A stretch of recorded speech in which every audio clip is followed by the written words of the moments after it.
আসসালামু আলাইকুম। আমন্ত্রণ জাগো টিভি সংবাদের সঙ্গে আছি আমি আফরিন সুমনা। শুরুতে জানিয়ে দিচ্ছি সংবাদ শিরোনাম। উন্মাদ ট্রাম্প ও কসাই নেতানিয়াহুকে আনুষ্ঠানিকভাবে কোষে চপেটাঘাত সৌদি যুবরাজ সালমানের। ফিলিস্তিনিদের ভাই ডেকে যা বলল সৌদি মন্ত্রণালয়। ট্রাম্পের বিরুদ্ধে আবারও যুদ্ধে নামছে তালেবান। ইউক্রেন যুদ্ধ শুরুর পর প্রথমবারের মতো পুতিনের সঙ্গে ট্রাম্পের ফোনালাপ, যা জানা গেল। একজন তুর্কি প্রকৌশলী এরদোগানের পেছনের মাস্টার মাইন্ড। তুরস্কের শক্তির আশেপাশে নেই যুক্তরাষ্ট্র। টাইমস অফ ইসরায়েলের ওয়েবসাইট হ্যাকড, ফিলিস্তিনের পক্ষে বার্তা। নেটজারিম করিডোর থেকে ইসরায়েলি সেনা প্রত্যাহার শুরু। এবার সরকারি চাকরিতে বৈষম্যমূলক কোটা বাতিল করল পাকিস্তান। দর্শক, এতক্ষণ শিরোনাম শুনছিলেন, এবার জানিয়ে দিচ্ছি বিস্তারিত। ফিলিস্তিনিদের প্রতি নিজেদের সমর্থন ঘোষণা করে ইসরায়েলি প্রধানমন্ত্রী বেনিয়ামিন নেতানিয়াহুর সেই বক্তব্যের কড়া প্রতিবাদ জানিয়েছে সৌদি আরব, যেখানে নেতানিয়াহু সৌদি আরবের ভূখণ্ডে ফিলিস্তিন রাষ্ট্র প্রতিষ্ঠার প্রস্তাব করেছিলেন। উন্মাদ ট্রাম্প ও কসাই নেতানিয়াহুর এই গাঁজাখুরি প্রস্তাবের জবাবে আনুষ্ঠানিকভাবে কোষে চপেটাঘাত করেছেন সৌদি যুবরাজ সালমান। সৌদি আরবের এই অবস্থানটি শুধু ইসরায়েলকে নয়, আন্তর্জাতিক সম্প্রদায়কেও একটি শক্তিশালী বার্তা দিয়েছে।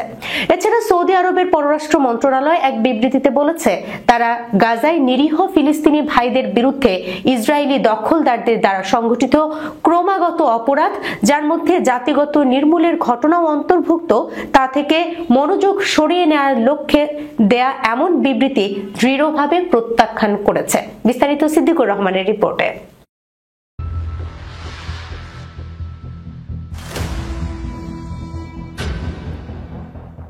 আজ রোববার সৌদি পররাষ্ট্র মন্ত্রণালয় এক আনুষ্ঠানিক বিবৃতিতে জানায়, সৌদি আরব তীব্রভাবে প্রস্তাব প্রত্যাখ্যান করে এবং ফিলিস্তিনি জনগণের নিজস্ব ভূখণ্ডে রাষ্ট্র প্রতিষ্ঠার অধিকারকে সমর্থন করে। খবর রয়টার্স। বিবৃতিতে জানায়, তারা ইসরায়েলি প্রধানমন্ত্রী বেনিয়ামিন নেতানিয়াহুর বক্তব্যকে স্পষ্টভাবে প্রত্যাখ্যান করেছে। সৌদি আরবের মতে এই ধরনের প্রস্তাব ফিলিস্তিনিদের নিজস্ব ভূখণ্ডে রাষ্ট্র প্রতিষ্ঠার মৌলিক অধিকারের সঙ্গে সরাসরি সাংঘর্ষিক। সৌদি বিবৃতিতে আরও বলা হয়েছে, ফিলিস্তিনি জনগণের অধিকার কোনো অবস্থাতেই কেড়ে নেওয়া যাবে না। এর আগে বৃহস্পতিবার যুক্তরাষ্ট্র সফরে ইসরায়েলি প্রধানমন্ত্রী বেনিয়ামিন নেতানিয়াহু একটি সাক্ষাৎকারে দাবি করেছিলেন, সৌদি আরবে ফিলিস্তিনিদের জন্য পর্যাপ্ত খালি জমি রয়েছে এবং সেখানে একটি স্বাধীন ফিলিস্তিনি রাষ্ট্র প্রতিষ্ঠা করা সম্ভব। তবে সৌদি আরব এই প্রস্তাব প্রত্যাখ্যান করে জানায়, তাদের ভূখণ্ডে কোনো ফিলিস্তিনি রাষ্ট্র প্রতিষ্ঠার বিষয়টি তারা সমর্থন করে না, বরং ফিলিস্তিনিদের নিজস্ব ভূখণ্ডে ফিলিস্তিনি রাষ্ট্র প্রতিষ্ঠাকে সমর্থন করে সৌদি আরব।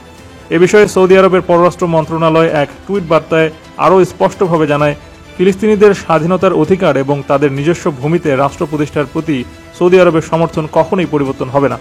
সৌদি আরব এও জানায়, ফিলিস্তিনিরা তাদের নিজ ভূখণ্ডে প্রথম অধিবাসী এবং অন্য কোনো দেশ বা রাষ্ট্রের মাধ্যমে তাদের এই অধিকার মুছে ফেলা যাবে না। এদিকে সৌদি আরবের এই অবস্থানটি শুধু ইসরায়েলকে নয়, আন্তর্জাতিক সম্প্রদায়কেও একটি শক্তিশালী বার্তা দিয়েছে। সৌদি আরবের এই প্রতিক্রিয়া, যেখানে তারা ফিলিস্তিনিদের সার্বভৌম অধিকারকে সমর্থন জানালো, তা আন্তর্জাতিকভাবে ফিলিস্তিনিদের প্রতি সৌদির দৃঢ় অবস্থানকে আরও শক্তিশালী করে। মিশর, জর্ডান এবং অন্যান্য আরব দেশও সৌদি আরবের এই পদক্ষেপকে সমর্থন জানিয়েছে। মিশরের পররাষ্ট্র মন্ত্রণালয় এক বিবৃতিতে বলেছে, ফিলিস্তিনিদের অধিকার ঐতিহাসিকভাবেই প্রতিষ্ঠিত এবং এটি প্রত্যেক আরব দেশের দায়িত্ব এই অধিকার রক্ষা করা। এছাড়া সৌদি পররাষ্ট্র মন্ত্রণালয় আরও দাবি করেছে, ফিলিস্তিনি রাষ্ট্র প্রতিষ্ঠার প্রচেষ্টা এবং ফিলিস্তিনিদের পাশে দাঁড়িয়ে সৌদি আরব ইসরায়েলের উদ্দেশ্যে যে শক্ত অবস্থান নিয়েছে, তা আন্তর্জাতিক আইন এবং জাতিসংঘ সনদের প্রতি পূর্ণ শ্রদ্ধা জ্ঞাপন করা। সৌদি আরবের এই দৃঢ় বক্তব্য এবং ফিলিস্তিনিদের প্রতি তাদের সমর্থন ইসরায়েল এবং পশ্চিমা শক্তির জন্য একটি স্পষ্ট বার্তা হিসেবে কাজ করেছে। সৌদি আরব কখনোই তাদের মৌলিক নীতি থেকে বিচ্যুত হবে না। সৌদি আরবের এই অবস্থান ফিলিস্তিনিদের জন্য একটি শক্তিশালী কূটনৈতিক সিগন্যাল হিসেবে গুরুত্বপূর্ণ হয়ে উঠেছে, যা আন্তর্জাতিক দুনিয়ায় নতুন আলোড়ন সৃষ্টি করেছে। সৌদি পররাষ্ট্র মন্ত্রণালয় বলেছে, ফিলিস্তিনি জনগণের অধিকার দৃঢ়ভাবে প্রতিষ্ঠা থাকবে এবং যে কোনো শান্তিপূর্ণ সমাধান কেবল দ্বিরাষ্ট্রীয় সমাধানের মাধ্যমে অর্জিত হতে পারে।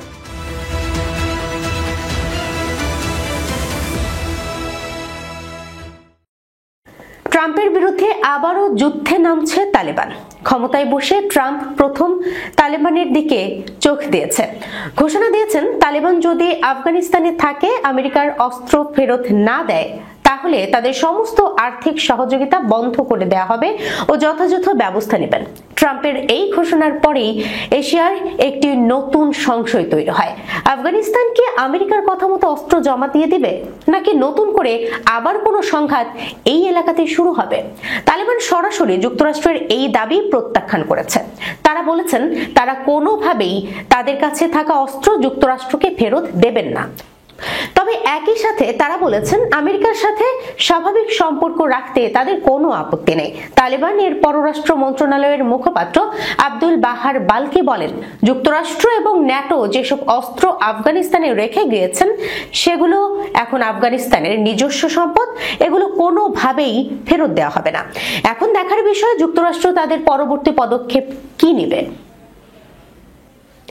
ইউক্রেন যুদ্ধ বন্ধে টেলিফোনে রুশ প্রেসিডেন্ট ভ্লাদিমির পুতিনের সঙ্গে কথা বলেছেন মার্কিন প্রেসিডেন্ট ডোনাল্ড ট্রাম্প। 2022 সালের প্রথম দিকে ইউক্রেন যুদ্ধ শুরুর পর এটিই ছিল পুতিনের সঙ্গে ট্রাম্পের সরাসরি কথোপকথন। ট্রাম্প নিজেই এ তথ্য জানিয়েছেন বলে বার্তা সংস্থা রয়টার্স খবর প্রকাশ করেছে। মরিয়াম হাবিবার রিপোর্ট।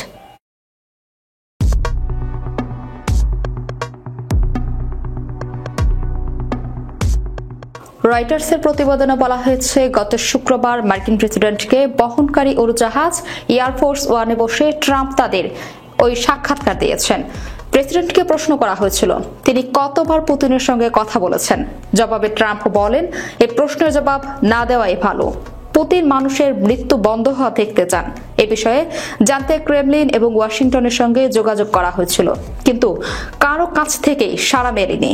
গত মাসের শেষ দিকে ক্রেমলিনের মুখপাত্র দিমিত্রি পেসকোভ বলেছিলেন, পুতিন ট্রাম্পের সঙ্গে টেলিফোনে কথা বলতে প্রস্তুত আছেন, ওয়াশিংটনও প্রস্তুত।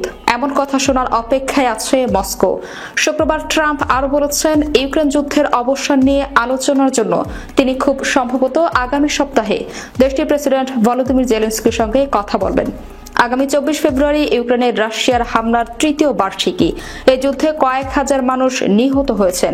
নিহত ব্যক্তিদের বেশিরভাগই ইউক্রেনের নাগরিক।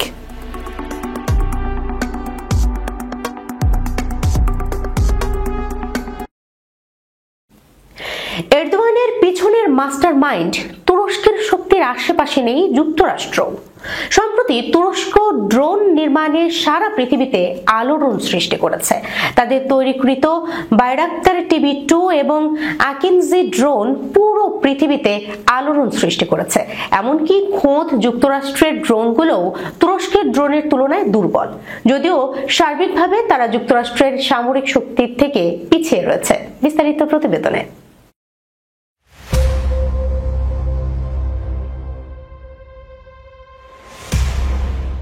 তুরস্ক সামরিক শক্তিতে উল্লেখযোগ্য অগ্রগতি অর্জন করেছে এবং বর্তমানে গ্লোবাল ফায়ার পাওয়ার ইন্ডেক্সের তালিকায় 8ম স্থানে রয়েছে। তবে সামরিক শক্তির দিক থেকে যুক্তরাষ্ট্র এখনও শীর্ষস্থানে রয়েছে। তুরস্কের সামরিক বাহিনীতে প্রায় 8,90,000 সদস্য রয়েছে, যার মধ্যে 4,25,000 সক্রিয় সৈন্য। দেশটির বার্ষিক প্রতিরক্ষা বাজেট প্রায় $16 বিলিয়ন মার্কিন। তাদের প্রতিরক্ষা বাজেট এবং সামরিক প্রযুক্তি উভয়ই তুরস্কের তুলনায় অনেক বেশি। সুতরাং সামরিক শক্তির ক্ষেত্রে তুরস্ক উল্লেখযোগ্য অগ্রগতি অর্জন করলেও যুক্তরাষ্ট্রের সামরিক সক্ষমতার সাথে তুলনা করলে এখনও অনেক পিছিয়ে রয়েছে।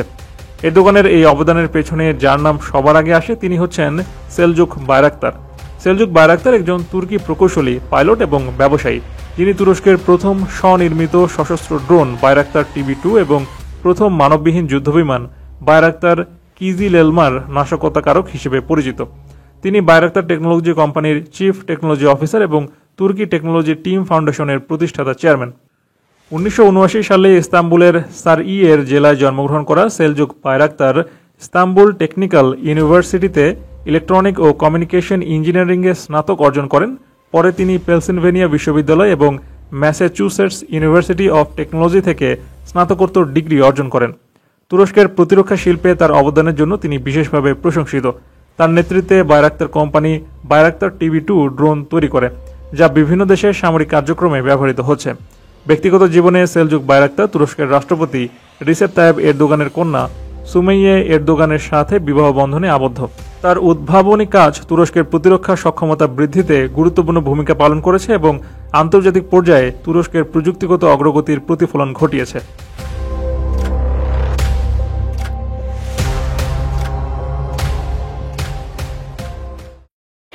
ইসরায়েলি গণমাধ্যম টাইমস অফ ইসরায়েলের ওয়েবসাইট হ্যাক হয়েছে। কে বা কারা এটি হ্যাক করেছে তা এখনো জানা যায়নি। হ্যাকড হওয়ার কিছুক্ষণ পর ফের স্বাভাবিক হয়েছে ওয়েবসাইটটি। আল জাজিরার প্রতিবেদনে বলা হয়েছে, সাইটটি হ্যাক করে এর মূল পৃষ্ঠায় ফিলিস্তিনের সমর্থনে একটি লেখা দেখানো হয়েছে। সেখানে লেখা ছিল, আপনি কি সত্যিই মনে করেন যে আপনি ফিলিস্তিনে নিরাপদ? অথবা আপনি কি মনে করেন তারা আপনাকে নিরাপত্তা দিতে পারে? এতে আরো লেখা দেখা যায়, আমরা সবখানেই আছি কিন্তু আপনি আমাদের দেখতে পাচ্ছেন না। এরপর লেখা ছিল #ফ্রি প্যালেস্টাইন। সবশেষে আরবি অক্ষরে আল্লাহু আকবার লেখা প্রদর্শন করা হয়। জর্ডান ভিত্তিক গণমাধ্যমে রয়া নিউজ জানিয়েছে, বেশ কয়েক মিনিট হ্যাকড ছিল ওয়েবসাইটটি, এরপর স্বাভাবিক হয়। তবে এই হ্যাকিং এর ব্যাপারে টাইমস অফ ইসরায়েলের পক্ষ থেকে কিছুই জানানো হয়নি। প্রসঙ্গত 2012 সালে চালু হয় টাইমস অফ ইসরায়েল। ইংরেজি, হিব্রু সহ বিভিন্ন ভাষায় বিশ্বব্যাপী বেশ পরিচিত গণমাধ্যম এটি। আরবি, ফরাসি এবং ফার্সি ভাষায়ও সংবাদ প্রচার করে গণমাধ্যমটি। ইসরায়েলি সেনাবাহিনী গাজার নেটজারিম করিডোর থেকে রোববার তাদের সেনা প্রত্যাহার প্রক্রিয়া শুরু করেছে। ফিলিস্তিনি স্বাধীনতাকামী সংগঠন হামাসের সঙ্গে অস্ত্রবিরতি চুক্তির অংশ হিসেবে নেটজারিম থেকে এই সেনা প্রত্যাহার করা হচ্ছে। ইসরায়েলের পাবলিক সম্প্রচার সংস্থা KAN রোববার বিকালে এক প্রতিবেদনে এই তথ্য জানিয়েছে। এতে বলা হয়েছে, সেনা প্রত্যাহার প্রক্রিয়া আজকের মধ্যেই সম্পন্ন হবে। বিস্তারিত রিপোর্টে।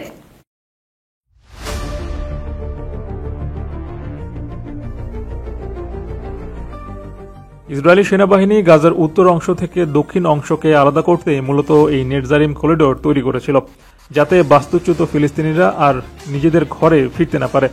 ফিলিস্তিনিদের জন্য বিপর্যয়কর ফাঁদ সেই নেটজারিম করিডোর থেকে ইসরায়েলের সেনা প্রত্যাহারের খবরটি এমন এক সময় এলো যখন ইসরায়েল ও হামাস তাদের পঞ্চম দফা বন্দি বিনিময় সম্পন্ন করেছে। এই দফায় 3 জন ইসরায়েলি বন্দির বিনিময়ে 183 জন ফিলিস্তিনিকে বন্দিকে মুক্তি দেওয়া হয়েছে। এদিকে শনিবারের এই বন্দি বিনিময় সম্পন্ন হওয়ার পর এক বিবৃতিতে হামাস বলেছে, ফিলিস্তিনি প্রতিরোধ অক্ষ ইসরায়েলি প্রধানমন্ত্রী নিরঙ্কুশ বিজয়ের স্বপ্নকে ভয়ঙ্কর দুঃস্বপ্নে পরিণত করেছে।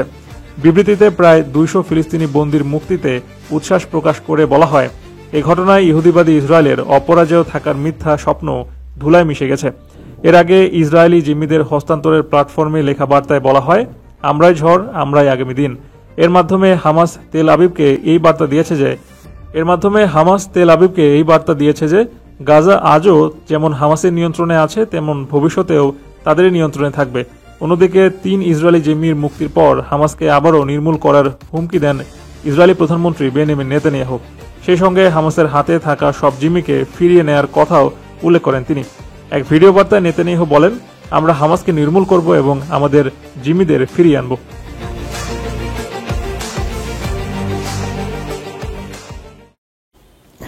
সরকারি চাকরিজীবীদের পরিবারের সদস্যদের স্বয়ংক্রিয়ভাবে চাকরি পাওয়ার ব্যবস্থা বাতিল করেছে পাকিস্তান সরকার। মূলত চাকরিরত অবস্থায় মারা যাওয়া কর্মকর্তা কর্মচারীদের পরিবারের সদস্যদের কোনো ধরনের পরীক্ষা বা প্রতিযোগিতা ছাড়াই চাকরি পাওয়ার যে বিধান দেশটিতে এতদিন ছিল সেটা বাতিল করা হয়েছে। শনিবার এক প্রতিবেদনে এই তথ্য জানিয়েছে পাকিস্তানি সংবাদ মাধ্যম এক্সপ্রেস ট্রিবিউন। সংস্থাটি বলছে, চাকরিরত অবস্থায় মারা যাওয়া সরকারি কর্মচারীর পরিবারের সদস্যদের চাকরি দেওয়ার সুবিধা বাতিল করেছে সরকার। এ বিষয়ে সুপ্রিম কোর্টের সিদ্ধান্ত বাস্তবায়নে সব মন্ত্রণালয় ও বিভাগকে আনুষ্ঠানিক নির্দেশনা দিয়েছে দেশটির সংস্থাপন বিভাগ। সংস্থাপন বিভাগের জারি করা বিজ্ঞপ্তি অনুসারে 2024 সালের 18 অক্টোবর দেয়া সুপ্রিম কোর্টের রায় মেনে কর্মকর্তা কর্মচারীদের পরিবারের সদস্যদের চাকরি পাওয়ার এই সুবিধাটি প্রত্যাহার করা হয়েছে। এই সিদ্ধান্ত সুপ্রিম কোর্টের রায়ের তারিখ থেকে কার্যকর হবে। তবে মৃত কর্মচারীদের পরিবারের সদস্যরা এখনো প্রধানমন্ত্রীর সহায়তা প্যাকেজের অধীনে অন্যান্য সুবিধার জন্য যোগ্য হবেন।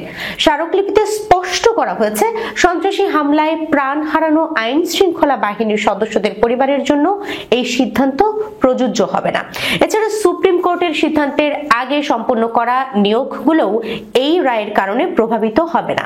সরকারের এই সিদ্ধান্তের পরিপ্রেক্ষিতে নতুন নীতিমালা কঠোরভাবে বাস্তবায়নের জন্য সব মন্ত্রণালয় ও বিভাগকে নির্দেশ দেওয়া হয়েছে। দর্শক, এই ছিল এখনকার মতো জাগো টিভি সংবাদে। যাবার আগে সংবাদ শিরোনামগুলো জানিয়ে দিচ্ছি আরো একবার। উন্মাদ ট্রাম্প ও কসাই নেতানিয়াহুকে আনুষ্ঠানিকভাবে কোষে চপেটাঘাত সৌদি যুবরাজ সালমানের। ফিলিস্তিনিদের ভাই ডেকে যা বলল সৌদি মন্ত্রণালয়। ট্রাম্পের বিরুদ্ধে আবারও যুদ্ধে নামছে তালেবান। ইউক্রেন যুদ্ধ শুরুর পর প্রথমবারের মতো পুতিনের সঙ্গে ট্রাম্পের ফোনালাপ, যা জানা গেল। একজন তুর্কি প্রকৌশলী এরদোগানের পেছনের মাস্টার মাইন্ড, তুরস্কের শক্তির আশেপাশে নেই যুক্তরাষ্ট্র। টাইমস অফ ইসরায়েলের ওয়েবসাইট হ্যাকড, ফিলিস্তিনের পক্ষে বার্তা। নেটজারিম করিডোর থেকে ইসরায়েলি সেনা প্রত্যাহার শুরু। এবার সরকারি চাকরিতে বৈষম্যমূলক কোটা বাতিল করল পাকিস্তান। এখনকার মতো এই পর্যন্ত। এতক্ষণ সঙ্গে থাকার জন্য ধন্যবাদ সবাইকে। আল্লাহ হাফেজ।